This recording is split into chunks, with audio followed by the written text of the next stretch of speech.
Hi, Himeutsuki here. Today we're going to take a look at Gallows Corner, a Peasants Revolt RPG. As of this video, the game is currently crowdfunding on Kickstarter. It's already met the goal, but I highly encourage you to check out the campaign anyway if you end up getting interested after watching this video, as they have some social impact stretch goals that I really want to support, and they do some other practices that I think are really awesome, such as having a low income tier, no questions asked if you just need the digital version for cheaper. They're known for previously doing this really cool looking game called Mappa Mundi, which I personally haven't played, but just looking into games that aren't all about hacking and slashing away at things, I don't know, I can appreciate what 3 Sales is doing.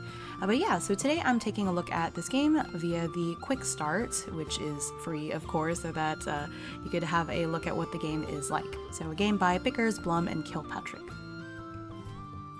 273 years before we killed the king.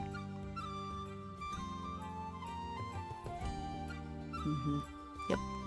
Really like the art style here. It really matches the historical, themes of the game. Really immediately transports you to that era. 229 years before the Gunpowder Plot. 5 years before the Peasants' Revolt. Very graphic novel-y, which I can really appreciate. In 1376, they hanged one of us at Gallows Corner. That's kind of where it all begins. Something that I find really interesting, and the reason why this game speaks to me and why I've been following it since before it was crowdfunded, and I did back the Kickstarter already, is that I've mentioned this before on streams, but my parents are Vietnamese immigrants or I should say refugees who were escaping the war. And if you don't know this about Vietnam, it has been colonized many, many times. There's been lots of uprisings, and I don't know, so there's something about this that speaks to me, and the way that a lot of times the human psychology wants us to just accept things the way that they are. It is a lot easier to maintain the status quo, even if it sucks, than it is to make a big change, even if you know that change is for the better. Like, our psychology just makes it really hard for us to take those steps towards change, but it's always something. There's always a point where, the powder keg is lit, where it gets to be a little too much, and I don't know, that just something about the way that opening is set up, like I said, very graphic novel-y, but to also sort of demonstrate, like, that is what lit that powder keg, and this game is about what happens afterwards. Okay, so here we have the credits page, of course, so I will pause here for a moment so these people can get their due. Really appreciate all the additional writing that they have here. I think this job, sex worker, means that they had like a sensitivity person to look at that kind of content in the game. I think that's really awesome that they did their research and tried to be sensitive with these things. Yeah. Created and designed by George Francis Bickers and published by 3 Sales Studios. And then I really love this tagline: a better world is possible if you fight for it. And for those of you like me on this side of the pond, is something that's very important to keep in mind right now as we are descending further and further into terrible dystopian times on the daily. But yeah, so this is the quick start that I'm looking at, although I will also have like a brief peer through some of the other files that they have as part of the quick start. This is the main quick start PDF right now. It has 106 pages, so I'll do my best. Okay, so in this PDF we've shared with you the core rules, all 8 trades with 2 of the 6 jobs from each of those trades, so just like a little slice. 1 of our 8 regions in the England, a land divided section, and a selection of our NPC profiles in the English section.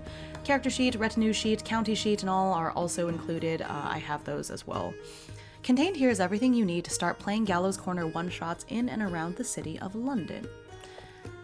As I said, the full version is now funding on Kickstarter. It says everything here, but also expanded, so there's then 48 jobs, more NPCs, generators, all 8 of the regions, with the rules for the point crawl system included, with 3 pre-written adventure PDFs plus the Book of Outlaws. Something that I do remember from their Kickstarter page is that they do not want a long wait for this game to get into backers' hands, so the core book is 99% done, and apparently we're supposed to be able to get it by summer of 2026, and so, you know, this quick start is just a little slice of what will be available in the full game, and enough just to get our feet wet, you know.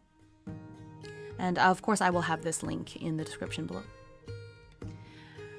Welcome to Gallows Corner, a Peasants Revolt RPG. This is a game of alternate history rooted in the places and spaces of an England that once was and one that could have been. A game that probes the rot at the heart of this sceptered isle and celebrates the radical histories and traditions of its people.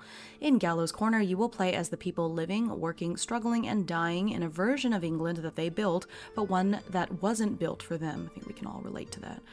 You'll play as people seeking a better life, a better place to call home, and a better way of doing things. You'll play as you and shape old England in your own image. So sort of speculative history. Death stalked this land, and the great pestilence taking 1 in every 2 people, and in its place, oppression runs rampant. The nobility and the church seek to maintain their control at all costs, and at the top of the rotten pile sits the king, enthroned above all and secure in his power. This is not your England, it's theirs. But you, me, us, we're going to take it back, and we'll start by burning it down. Yep. An alternate history. Oh, I should have said alternate rather than speculative. Right, anyway. Gallows Corner is a game inspired by the real history of England in the late 14th century. This is a period marked by the passing of the bubonic plague, known at the time as the Great Pestilence, and more commonly now as Black Death, the seemingly inexorable movement towards the Peasants' Revolt, a popular uprising that began in Essex on May 30th, 1381, and which lasted for a few bloody weeks, and ended, at least formally, with the beheading of one of the insurrection's many leading figures, Wat Tyler at Smithfield in East London. Wat Tyler at Smithfield in East London. Gallows Corner drops players into the England of 1376, 5 years before the uprising. The political climate is febrile, and many seek to make fundamental changes to the way they live, the systems they live under, and the people in charge of them. But this is not a work of straightforward historical reporting. While Gallows Corner is a game informed by the official history of the period, our intention is to provide you with a version of England that could have been, and to give you the tools to shape that England through insurrection and rebellion, yes, but also through community building, cultural creation, and change from below, which I love. And it's perhaps a tad idealistic, but, I mean, all these things happened, right? And eventually people, like I said, eventually a line is crossed and people do fight and break that status quo. I feel like we might be on our way there over here, but we'll see. But yeah, this is, I like that it's very specific. They're looking specifically at England, and they're not trying to paint this as like a revolution simulator, you know, of all kinds. That way it's grounded in a very real place and a very real time. England, 1376. Gallows Corner takes place in the England of the 1370s. This is a land of aristocratic power, a feudal system where the majority of the people, known as serfs, work the land they live on or work providing services to those who do. The church remains a great power, wielding huge influence over the lives of the many and enjoying similar rights to the nobility. This is a place shaken by the near-apocalyptic experience of the bubonic plague and by the constant enmity with France as part of the 100 Years' War. This is the England of Gallows Corner, a country where sections of the people have declared themselves free of the authority of crown, church, and lord, places that have been named the anarchy by the crown, places that must be avoided by all law-abiding subjects, lest they be declared outlaws and bandits. These are the places where your struggle begins, the places where you will remake England, the places where we can be free. History and context. The following are things that might be helpful to know about the England of Gallows Corner. Anyone over the age of 28 has lived through 2 waves of the plague, known at the time as the Great Pestilence or the Great Mortality.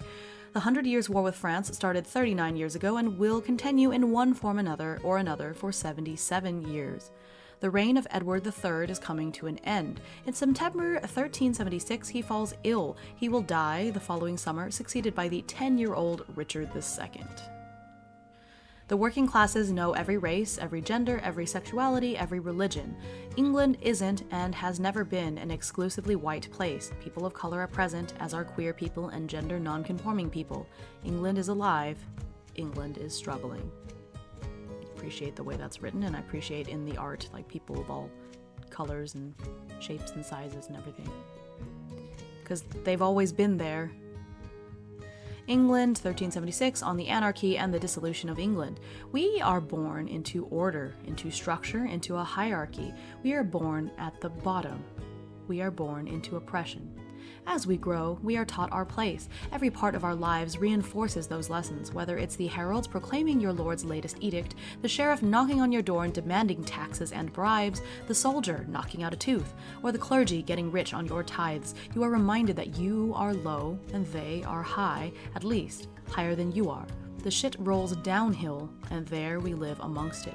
From the pulpits, the priests tell us that the meek will inherit the earth, that it is harder for a camel to pass through a needle's eye than it is for a rich man to get into heaven. They think we're too stupid to know what irony is, but we know things when we see them.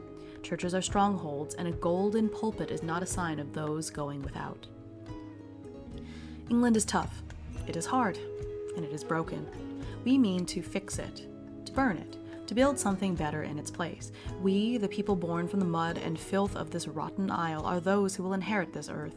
Our claims to this land cannot be denied, for what justice is there in England except that which recognizes the commons? What justice but that which feeds the hungry, houses the homeless, and clothes the naked? What justice but that which has been forever denied to us, the right to stand shoulder to shoulder with our neighbors as equals, as free people, as the lords of our own destinies, not the subjects of a venal and corrupt what's the difference? Nobility. We are not leaders. We do not speak for the commons, but with them. With a single voice from a million mouths, we make the following demands of this so-called king and his servile retainers. 1. All common people are to be freed from bondage to land and lord. We are not livestock to be traded and exploited. 2. The anarchy, as you call our liberated lands, belongs to us. Each and every lord whose territory we have liberated must denounce their claims to it, and their soldiers must never cross our borders. 3. Every prisoner is to be released from the darkness of the jail immediately. It is unconscionable that families have been ripped apart for doing what they must to survive. The nobility, guilty of the most heinous of crimes, are offered forgiveness at the feet of the king, while our people rot in dungeons for trying only to feed their children. I keep hearing the music of Les Miserables in my head. If our demands are met, you will hear no more from us. We seek only to live in peace and liberty. Our lands are free from the tyranny of evil men, and we, each and every one of us, will fight to protect this freedom. But if our demands are ignored, the fires of insurrection will burn your hollow kingdom to the ground. We are those who survived the end of times. We know death. During the great mortality, we feared his touch. Now we are acquainted, and the commons look after their own. Do not doubt us. Signed, Modesty Godwin, 1376. Yep. Okay, and then they have this section about safety tools, which always very much appreciated. But specifically in this game, given the time period and everything, games of Gallows Corner may include, focus on, or center experiences related to violence against people and animals, social and political struggle and violence, indiscriminate punishment, including torture and execution, interpersonal, intercommunity, or interregional conflict and war, depictions of slavery and or indentured servitude, discussions of internal displacement in refugee communities, sexual violence as a weapon of war, which is... It's sad, but those things happened back then, and I think that facing this head on and just knowing that it's there and interacting with it is, I think, more meaningful in this context than to hand wave it and pretend that it wasn't there, or to pretend like we're playing a, an alternate version of England where these things didn't happen, because I think that that would detract from the impact and the meaning of the game if we try to pretend that these things didn't exist. And I think that with the right table, with the right, GM refereeing everything, that I think that this can be done very tastefully. And so I think that having the tools here is really important. Obviously, there's going to be bad actors. There's going to be people that take this in a bad way or do bad things with it, but that's going to be there regardless. So I don't know. I appreciate it. I appreciate the message. And then they talk about boundaries, stop signs, so more about safety. Okay, so how to play. Gallows Corner is a tabletop role-playing game designed for 2 to 6 players. One of these players takes on the role of narrator, okay, so that's what they're calling the GM here, while the others act as PCs, player characters. Gameplay consists of conversations between the narrator and the PCs and the use of a dice pool, and skills to advance the story. The narrator's job is to facilitate the game, introducing scenarios and non-playable characters, NPCs. The narrator also keeps track of the general condition of England, helping players experience the world and achieve goals in an act of collaborative storytelling. Advice for narrators to help them run Gallows Corner can be found in the Running the Game section later in this book. The PCs take on the role of serfs, yeomen, and outlaws, people subject to the crown and its laws, or those who have broken with the crown's authority or are on the verge of doing so. The England of the 1370s was not an easy place to live, work, or thrive, and PCs are normally illiterate or barely literate and subject to the whims of their local lord. Despite this, they represent the radical tradition of the English working classes. They are people who look out for one another, who seek to help rather than harm, who have a natural suspicion of authority and possess a desire to determine their own path in life. While often uneducated, they are not unintelligent, which I think is very important, because I don't think even the people back then truly believed this, but most people are not idiots. While often crude or crass, they are not uncultured. While sometimes dangerous and willing to fight, they are not brutish. In short, they are the best and worst of you. The remainder of this section summarizes notable features, etc., etc. Okay, so narrative first. Gallows Corner is a game that stresses the shared narrative of the table first and foremost. Structure similar to television is used to advance the story, with gameplay occurring over seasons. Within each season, players will take part in several scenes, and they will also have the opportunity to develop the places around them through a narrative process known as shaping. Yeah, it would make sense for this to take place over like a long period of time and have seasons and time skips because, you know, big change does not happen in a couple of days. And if we played through this like one-to-one time-wise, it would take a long time. All Gallows Corner players assemble a dice pool to make tests, which are rolls that determine the outcome of situations. The dice pool begins with 3 experience dice associated with the PC's traits: physical, emotional, and intellectual. During character creation, each player must choose a trade for their PC and a job from within that trade, giving them access to trade dice and job dice. Whenever tests are required, players must roll some combination of the experience, trade, and job dice from their dice pool. Success is achieved on a roll of 5 or more on any dice. The more dice from their pools the player can apply to a test, and the higher the level of those dice, the more likely they are to succeed.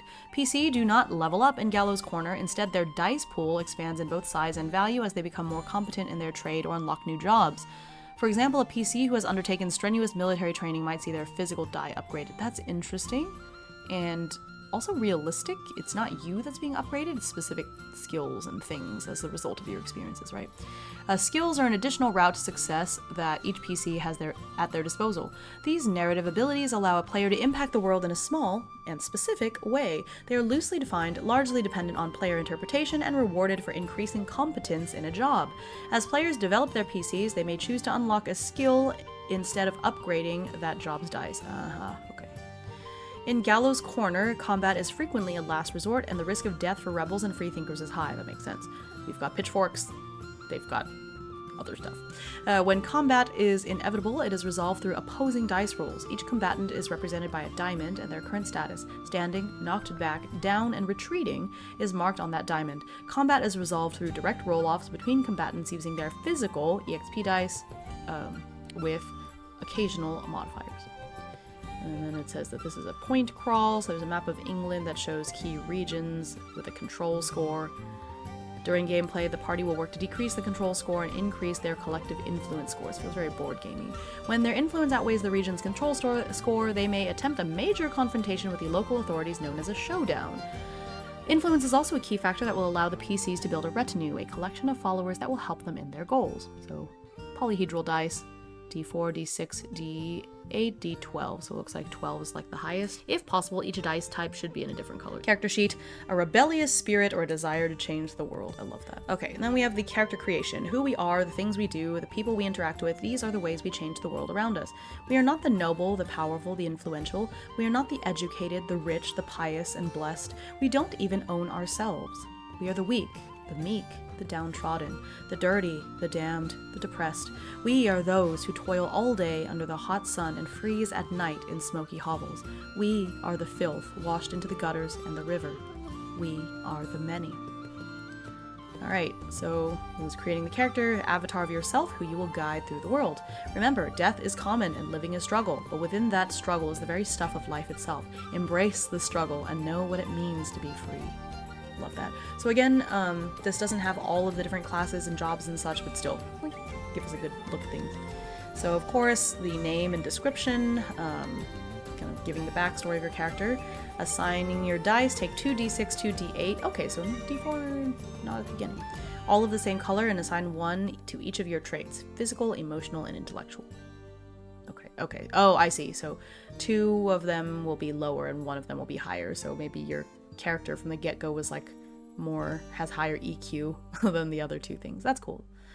Choose a trade and job.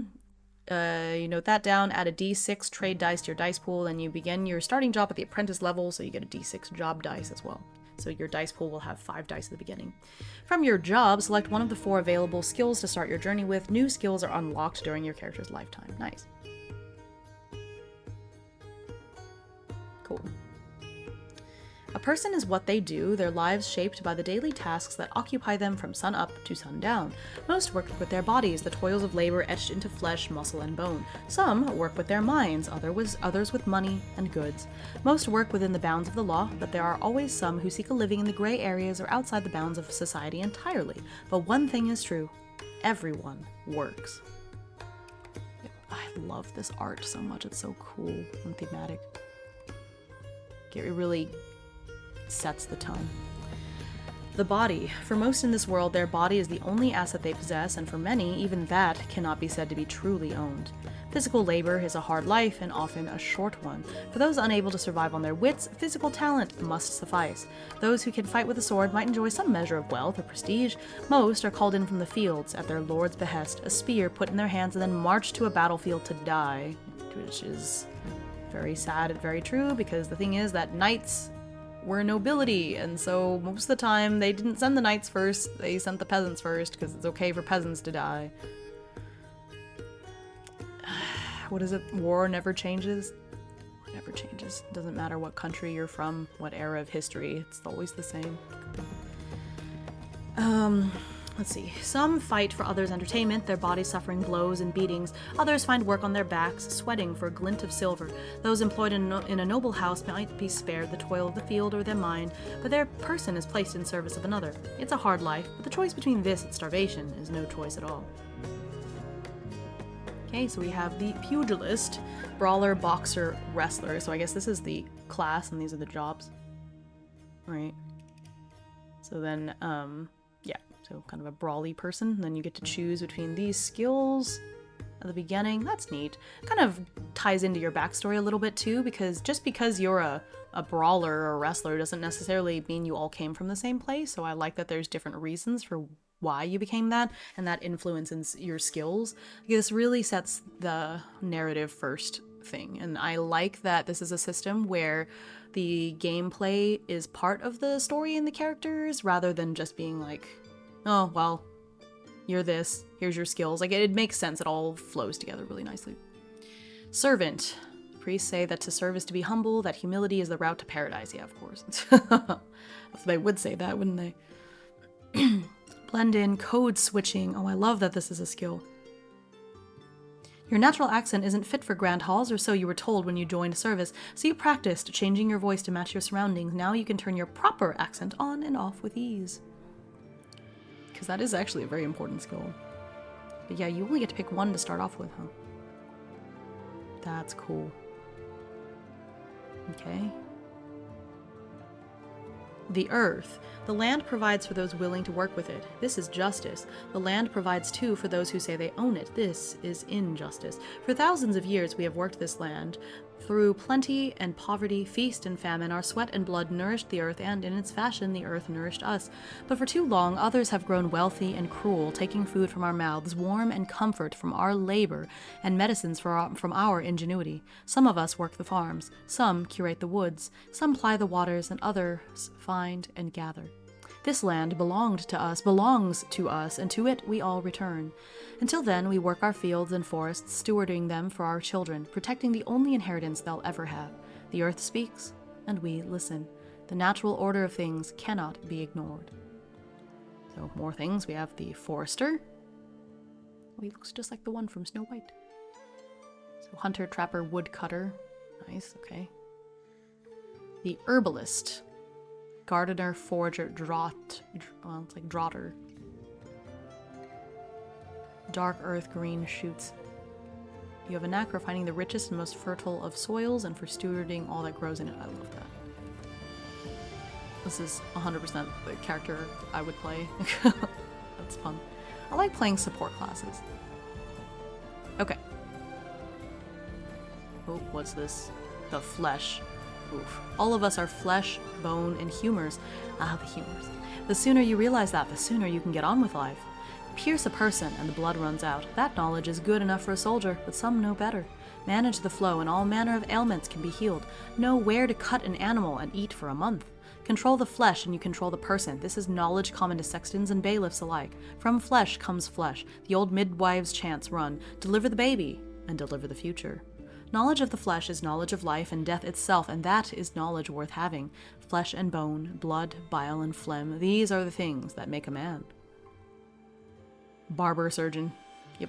Sawbones, dentist, leecher. Oh, ooh, leecher. I know. I get it. It's the time period. You know, I played Choir of Flesh. I understand 1300s, but eeh. Butcher and artist. Yep. Oh god, bite down on this. Yeah. Very important. And the butcher. Fishmonger, mortician, anatomist. Living bodies are the province of surgeons and apothecaries. The butcher is concerned only with the dead. Surprising value in a corpse, you know? That's cool. I love that. I love this art. Don't mess with this lady. I don't know. I like that it's based in history. There's so many games that are, you know, fantastical, and sometimes it's nice to just be some dude. I'm the butcher, and now revolution is upon us, you know? It's nice. I mean, it's not nice because it's quite brutal, but there's interesting stories that can be told with limitations, and they are very reflective and relatable to the world we live in now, because in the real world we don't get to have magic powers to zap the bad guys, you know? In the real world we are at the bottom, and it's a lot harder to get back on top. Ooh. Uh-oh. Uh-oh, the hood. Yep. The hood. The crown and the church are the lights of the world, we're told. Obedience to one and faith in another are the guiding principles we're all instructed to live by. But where there is light, shadows are born, and life lived within the shadows can be a profitable one, though not without its own measure of danger. Those who work by night are said to be wearing the hood, a phrase originally applied to executioners, but now firmly adopted by those seeking the anonymity needed to practice their craft. Whether pickpocket or poacher, spy or smuggler, burglar or knifeman, the path of the hood consigns one to life outside of the state and salvation.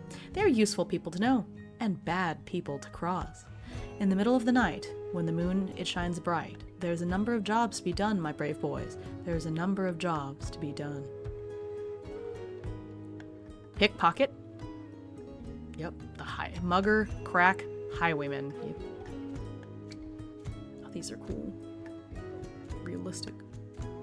Your money or your life. Poacher, bagger, skinner, furman. Is it a crime to feed your family to help your community? It is a greater crime to let the hungry starve and ignore the wailing of children. In every community, there are those willing to risk the noose for those they love. Man. Poachers were once respected hunters. They knew where to find rabbit, deer, hare, boar, and birds. Oh, and were skilled enough with a bow to feed any in need. But what was once common land and common forest is now the preserve of the crown. The woods belong to the king now. Still, a person must feed their family, and if a poacher is what they call us, poachers we'll be. It's a very interesting perspective I hadn't really thought about.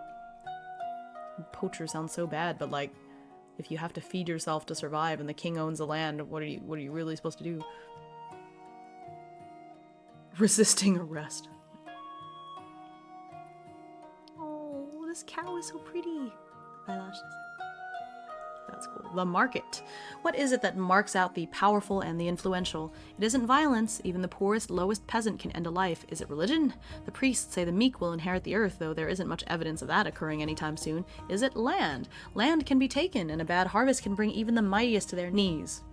No, it is none of these. Money is what makes a person powerful. The thing that buys influence, violence, salvation, land, money unites them, and can buy each and every one for the right price. The road to power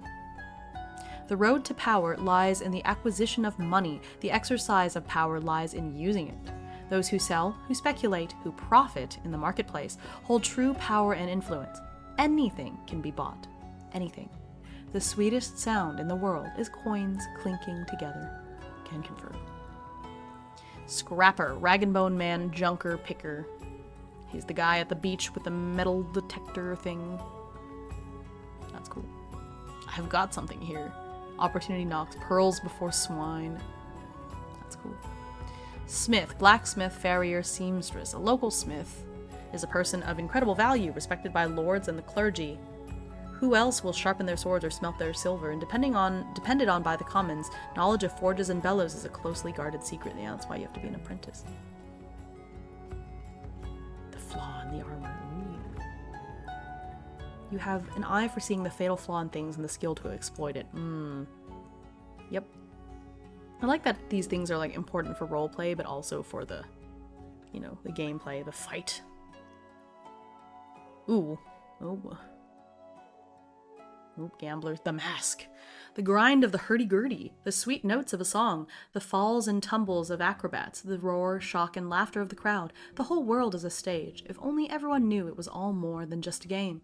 Traveling from town to town, performing in manors and taverns, market squares and woodland clearings, actors, singers, and musicians are the voice, soul, and memory of England.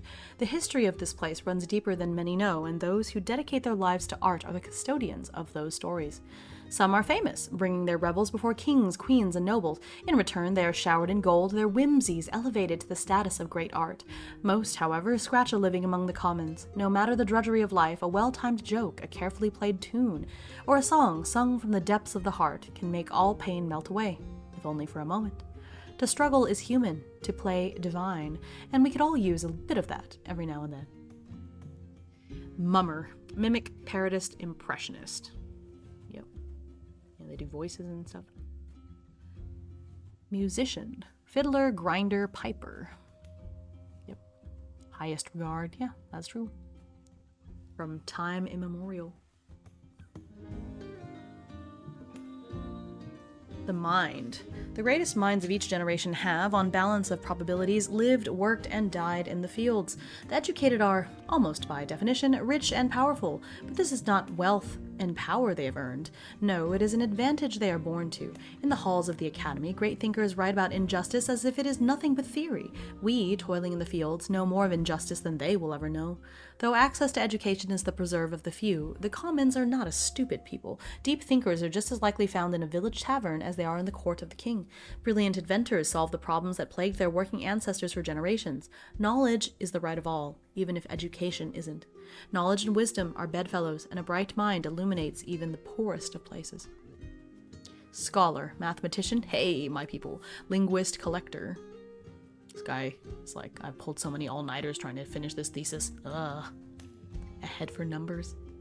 Foreign tongues expelled. Teacher. That's nice. Scribe, scrivener, scribbler, bookkeeper. Yep. Yeah. So still relatively lowly, but it's more comfortable than being out there with a hoe or a pickaxe, I guess. Oh, teacher is here too. Stranger. We've heard it said that it's no sin to be born in the gutter, but it's a terrible sin to want to stay there. No one wants to stay there, we say, but someone has to if things are to keep going. Every society has its outsiders, its undesirables, its scorned and unwanted. England is no different. There's always work to be done that no one wants to do, and for those born into the work or with no choice but to get their hands dirty, a decent living can be scratched out on the edges of the world. These are people considered to be beyond hope, beyond charity, beyond even salvation. Down in the mud and the filth, covered in the ashes of burning bodies and the stench of the sewers, dwell rat-scratched and flea-bitten folk, turned more animal than man by the state of their lives. Society and civilization are hollow words. They mask the reality of this rotten isle. This is the natural state of mankind. Take a good look and watch it stare back. Beggar. Yep. Vagabond, vagrant, tramp. Dung, farmer, ditcher, privy cleaner, raker. Yikes. Eesh.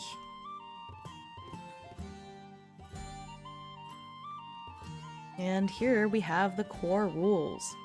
England is a land of laws, crimes, and punishments. Ignorance of the law is no excuse, and those unschooled in its vagaries do not escape the hangman's noose. Only wealth and power can spare one that ignominious fate. In this section, we cover the game's core rules. These pages are relevant for both players and narrators. Gallows Corner uses a set of key principles to facilitate gameplay. We encourage you to keep them in mind to ensure a fun and compelling gameplay experience. Narrative-first gameplay. Look to use skills before or as an alternative to dice rolling. Skills are things a PC can just do. Oh, I do appreciate that, and it did say that they're open to interpretation, so I like, I've mentioned this before, but I really like the philosophy of not having to roll for everything. If it makes sense because your character has the skill to do something, they should just be able to do it. Player ability over character ability. PCs begin the game with very little exposure to the world around them. They're blank shape. Rely on your own abilities rather than abilities of your character. You are guiding your PC through this game. Keep them safe. That's interesting. Huh. It's an interesting philosophy, but okay, I see the vision. Collaboration is key. That makes sense. We all want to work together. Death is very likely. Yeah, that is true. Combat is best avoided at first. Fighting armed people should be avoided. That makes sense. In a situation where violence is likely, think creatively and seek other solutions. Again, I said this earlier, you're a peasant. You got a pitchfork. The bad guys have all the weapons. Embrace failure. Your PCs are not mighty heroes or powerful nobles. You are the salt of the earth made of mud, blood, and bone. You will fail, often multiple times. Yeah, it's fair. Appreciate the way that is framed, because it's true. Sad, but true. Think for yourself. This is not a game that will hold your hand. Game, while being always fair, is uncaring. Yeah. Rulings, not rules. Gallows Corner is a narrative-focused game that doesn't seek to police creativity and invention. Yeah, this ruling might become permanent or may only be used that one time. That's neat. Yeah. I think this is more, almost more DM advice, or kind of like telling you what sort of experience you're going to get with this game. I really appreciate how thoughtfully this is written so far. Play with your heart as much as your head. Gallows Corner gives you the opportunity to tear down a broken structure and build something new in its place. We're building a new world to try to make it a better one. Appreciate that message. Dice, we've already talked about this previously, and I don't want to get too far into it. But yeah, there's the 3 types of dice. We've got the experience dice, the trade dice, and the job dice. So we start with 5 because we have 3 for experience, 1 for trade, 1 for job. So at minimum, we roll 1 of these EXP dice. So there's physical, emotional, and intellectual, so you don't get to roll all of them. If it's like a physical thing, you just roll for physical, etc., etc. In some cases, players can combine roles. Trying to convince someone to join your cause, combine emotional and intellectual. Permanent changes, meanwhile, are more dramatic. Losing an arm will permanently reduce your physical dice, while a bereavement will reduce your emotional dice. That makes a lot of sense. That's a cool system. D4s become D6s. D6s become D8s, and so on and so forth. Then we take on the different roles, and expertise is represented by our trade and job dice. They will gradually increase. So whenever a PC reaches the apprentice level, you can unlock new jobs. Oh, okay. You can add another D6 job dice to their dice pool. That's cool. So yeah, because you might not be a farmer your whole life. That's neat. Tests are used to contribute to or determine the results of player choices. So that's when we're using our dice pool. Normally will involve between 1 to 3 dice. Successes if there are 5 or higher, failures if they're 4 or lower. Only 1 success is needed to resolve it. Okay. Yeah, so the more dice you have, the more likely you roll a 5 or a 6. But yeah, I see. Related to certain things, like if it's related to your job or your trade, you can add that dice as well, because you have a little bit more expertise in that thing. Players should advocate for the inclusion of their dice into their tests. It's not the responsibility of the narrator to determine. Ah, okay. So the narrator should state clearly what is being tested, the broader context, so that appropriate dice can be selected. Yeah, I feel like it's like that in a lot of modern games, like Fabula Ultima is kind of like that. You'd sort of, I feel like as the narrator or the DM, you're describing what happens, and it's on the player to ask and be like, okay, well, I'm gonna try this. Is it okay if I roll my, physical dice and my emotional dice or whatever? And then you can combine dice if you're helping people out. Okay, neat. Skills, we've already talked about. They're suggestive, you don't roll, it's just kind of like, hey, this is something that my character can do. Opportunities are a spendable resource that allow a player to interact with the world beyond their immediate surroundings, to add new aspects into the narrative, or to extend their reach beyond themselves. At any time, one or more players may spend an opportunity to attempt to change the world around them, or to give an order or assignment to a member of their retinue. Ah, okay. They're awarded at the discretion of the narrator. Yeah, and I like that this is an idea of to sort of determine something that happens off screen. That's neat, kind of keep things going. Okay. Developing your character, leveling up jobs. As mentioned earlier, it's how we upgrade the job dice. Expertise accumulates through regularly using a job. Whenever the player makes a test that involves a job dice, they should mark down a point of expertise for the relevant job. Okay, so you mark tallies. So when you do, oh, I like this. They do not need to succeed to accumulate expertise. Why failure is important too. You learn, I would say almost you learn more from failures than from successes. Training occurs at moments when the PC encounters an NPC who shares their job and is willing to act as a teacher to guide them to the next level. To initiate training, players must spend an opportunity. They may only do this once every in-game year. That makes sense. You have to have expertise and training conditions that are met that you can then upgrade. I see. That makes sense. It's hard. Unlocking new jobs gives you a PC more utility, can contribute more. They can unlock a new job only when they have reached journeyman level in all currently unlocked jobs. Player must decrease one of their current job dice by 1 for 2 years. Yeah, because you're busy studying up on something else, so that's going to weaken you a little bit when looking at other things. That makes sense. Leveling up trades. As players unlock new jobs in their chosen trade, their trade dice increases in value. Okay, that makes sense. For every 2 additional jobs the player unlocks in their trade dice is upgraded. I see. Oh, I think I might have said class earlier. It's trade and then job. Influence and control are the 2 competing values that define the landscape, social, political, and even physical of England. Players begin with no influence in a land suffused by control. To accomplish their aims, they must show the people around them that they can be trusted to throw off the yoke that binds them to bring down the powerful again. That's very against human nature. That's a tough thing to do. So you gather influence. Influence is the measure of fame and notoriety that both the party and their PCs will call on throughout their journey to liberate England. Influential people and groups can achieve things that unknown people cannot. Sense. All PCs begin as unknown and move up through spoken of, recognizable, well-known, notorious, and finally famous. As they reach these ranks, PCs gain benefits. Foremost among these is the ability to recruit retainers, start building their retinue. In addition, they will also find that the commons are more willing to assist in their struggle, though the powerful will also more seriously oppose them. Kind of pros and cons here. As they reach these ranks, PCs can recruit... There it says that part. Temporary benefit. They also gain benefits and detriments. Benefits grant the PCs temporary boons and storytelling possibilities, where detriments grant the narrator chances to make the PC's mission more difficult. That makes sense. Can only be used once per season. I see. Influence can also be lost and the PC's rank reduced. This often comes in the form of major defeats at the hands of the Crown and its forces, but can also come from harming or neglecting, instead of helping, the commons. Trust, once lost, is difficult to recover, so players should think carefully when choosing a course of action. In extreme cases, the commons in a whole county might even turn against them. Oh my god. Party also has a collective influence, which is the sum of everyone's influence. I see. When the party's collective influence is greater than the county's control value, they can stage a showdown, an epic, important, and often pivotal moment that will liberate the whole county from the crown. Neat. So we've got, unknown, spoken of, recognizable, typo, well-known, notorious, famous. Kind of what happens, or what you could do once per season. Control is the measure of domination and power that the state, the crown, the nobility, and the church exert over all England. Control is not just a means to an end, but the end in and of itself. Who could argue with the divine right of kings and for God's representatives on earth to subjugate man, beast, and land before them? Control has to be overcome, like it said earlier. When a party begins its journey, they start in one of England's 39 counties. That's a lot of counties.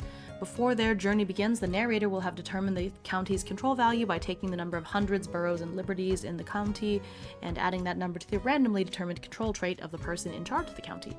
Narrators will find rules for generating antagonists, determining control values in your England, the point to crawl. Control can be challenged by partaking in an act of liberation that challenges the power of the state, or directly engaging with a county's central antagonist. Makes sense. Okay. The antagonist control trait is reduced to 0. The remaining control value in the county reduces by half, rounded up. I see you have a showdown. Haha. If the story calls for it, narrators may also choose to initiate a showdown without taking into account county control values and the party's collective influence. This should be done with discretion and works for smaller scale one-shot games that focus on liberating single communities rather than an entire county. During these instances, the narrator can place control and influence on a clock as competing values to determine the outcome of the showdown and generate tension. Makes sense. Retinues and retainers. This seems to be some like later game type stuff, as you have to be a little more leveled before you can even like hire retainers and such, but still, it's neat because if you are, realistically speaking, you're not going to be able to have an uprising with just 3 or 4 people. And so I like the idea that your retainers are an extension of yourself. It's your union, it's your group, your club, your family, who knows, right? That's neat. Combat. Okay, so retainers contribute their physical dice to the PC's dice pool. I see. You can have a certain number of retainers based on how like influential you are. You can also send them on missions. That's neat. You do have to spend opportunities because that makes sense though. You're sending them off camera to do something, so that's neat. When dispatching a retainer in this way, the player must state the following things: what the objective of the mission is. This must be a clear and unambiguous statement as to the purpose of the mission. For example, a player might state that they are sending a retainer to inspire the people of Tendering Hundred to send reinforcements to the upcoming battle. This is clear, unambiguous, and has defined success and failure parameters. The duration lasts a minimum of 2 scenes. However, the player may allow more time for the mission to take place, thereby increasing its chance of success. You probably have to roll dice once per scene, huh? For what's happening off screen, so the longer you can wait, the more likely it will actually succeed. You have to manage them. Okay, yeah, they have a whole separate retinue sheet here where you list your retainers, and it also kind of reminds you what to do with them, like what you need to do for missions, but that's neat. You can have them all on one page. They will try to divide you. You are stronger together. It's true. When a PC is faced with their own death, whether in combat or as the result of a narrative moment, the player must make a decision. They may allow their PC to die and then promote one of their retainers to a full PC, or they may nominate a retainer who is with the player at that moment to jump in the way and die in the PC's place. Oh my god. That's a really cool way to do it. Retainer captured, wounded, killed, or turned traitor. Oof. Yeah. PC death, what happens? The retainer death, what happens? Collapse, grief, pain, distraction, fortitude, purpose. Okay, and then here we talk about combat. I did see the little diamonds on this sheet. We talked about it briefly. You've got different conditions based on where you are on the diamond. A single diamond can be used to represent one combatant or a large group of combatants fighting together. In this way, combat between large groups is streamlined. Regardless of group size, combat is resolved in the same way. When a combat encounter begins, each combatant's condition is marked on their diamond. Combatants are then opposed to one another. All combatants must be matched with one opponent. The narrator typically decides who is fighting whom, though the table may offer their input to sway this decision. Combat is fought in rounds. In each round, select one pair of combatants. The player responsible for that combatant rolls their PC's physical XP dice against the narrator, representing their opponent. To determine the outcome, the highest roll wins. And then you can change their condition. Down becomes retreating. The victor may kill or capture a combatant with a down or retreating condition. The victor may rally a friendly retreating combatant. Okay. I see. Reduce the result of their dice roll by 1 when a combatant is knocked back. Okay. That's cool. When a PC is fighting alone, the player only rolls that PC's physical EXP dice. When resolving the combat, when they have more retainers, they add, as we said. If there's multiple opponents not fighting as a group, the player may choose to have their retainers fight as individuals. So then they might have their own diamond and such, which you could see here. Yeah, because you could have up to 6, right? So they each have their own diamond. Neat. Okay. You can also have tests. Ooh, you can have tests in combat encounters, which is nice. Can be used to start combat, during the combat, or to end combat. Makes sense. Tests should be used whenever appropriate to deepen engagement, create cinematic moments, and act as potential pressure release valve to end a combat properly, or promptly. I like that. I like that philosophy very much. Momentum to signify not who is currently winning a fight, but who is in control of the fight. Momentum is granted to whoever won the previous round of combat, whether the PC or their opponent. I see.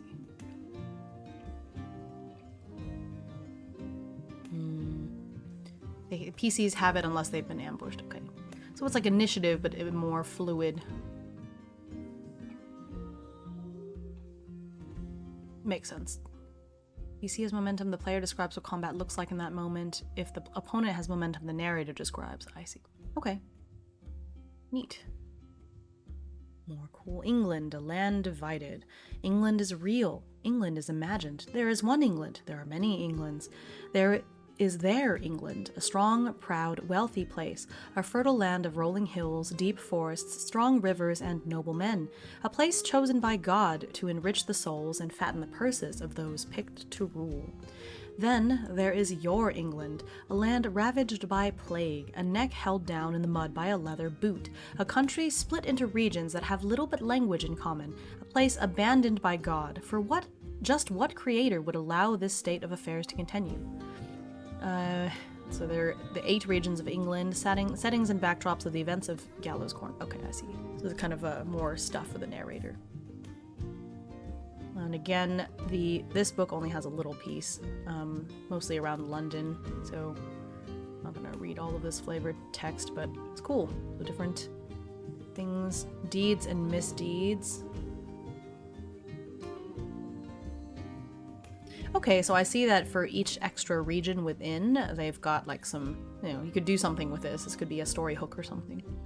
Neat. Teeth of geese. I like that. So kind of different tones of stories, and the Puppet King. The Tower of London. Yeah. Okay, so now we have an adventure specifically centered on the Tower of London. Neat. There's a table for like why the party has come to the tower. Here's some NPCs that I like that the little stat block is already included here. I say stat block very loosely because everyone has dice, but that's neat. I like it. It's more simplistic. You don't have to worry about translating stats into dice rolls. It's just purely like you have a dice for each of these things and it's a specific die, Cool. Neat. This art, that's super cool.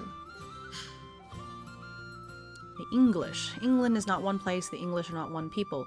Not long ago, England was 3 kingdoms. Not long before that, it was 7, 10s, hundreds.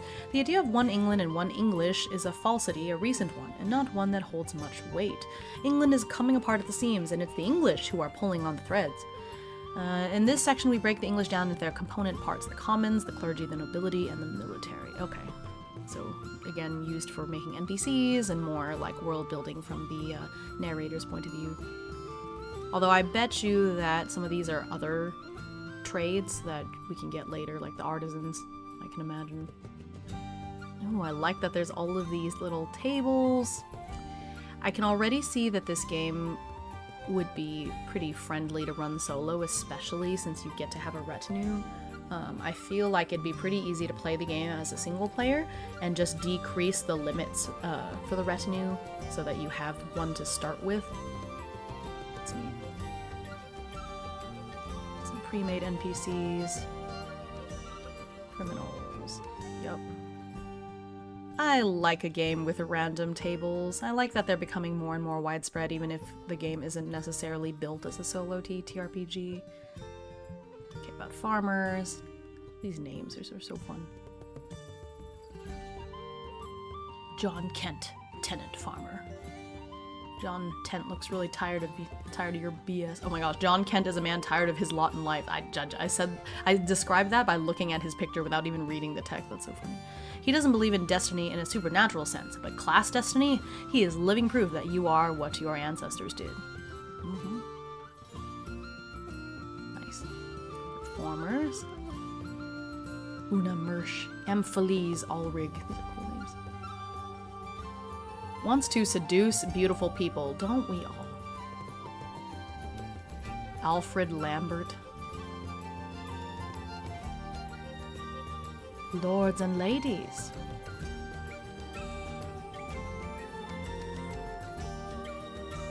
Angaretta Bailey. Inveterate gambler, womanizer, cruel to the servants, you're not nice people. Wants to kill their brother. No, wants to bring the system down from within. I mean, I guess that could be a nice person, but look at that. Lady Juliana Guildborn, Countess of Langwathby.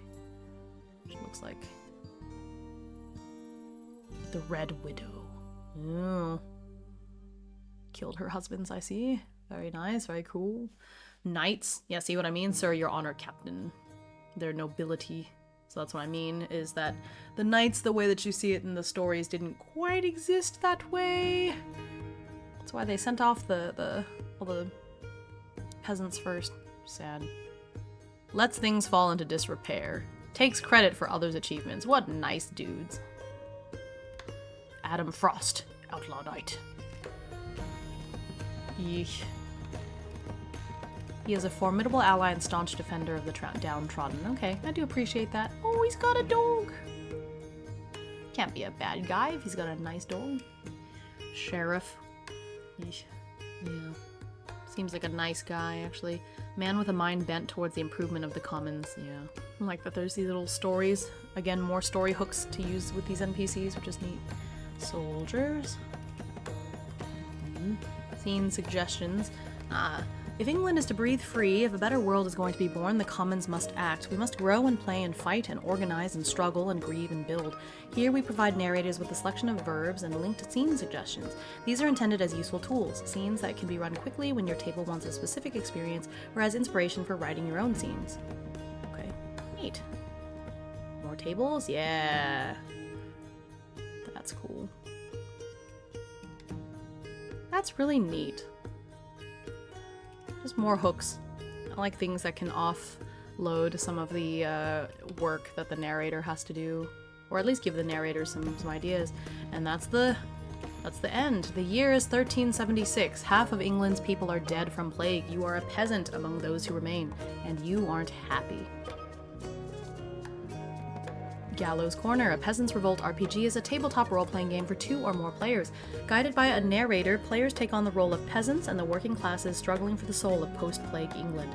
The commons languish under the boots of the crown, church, and nobility. Their farms are burned, their lands confiscated, their freedoms taken. All that is left of them is despair.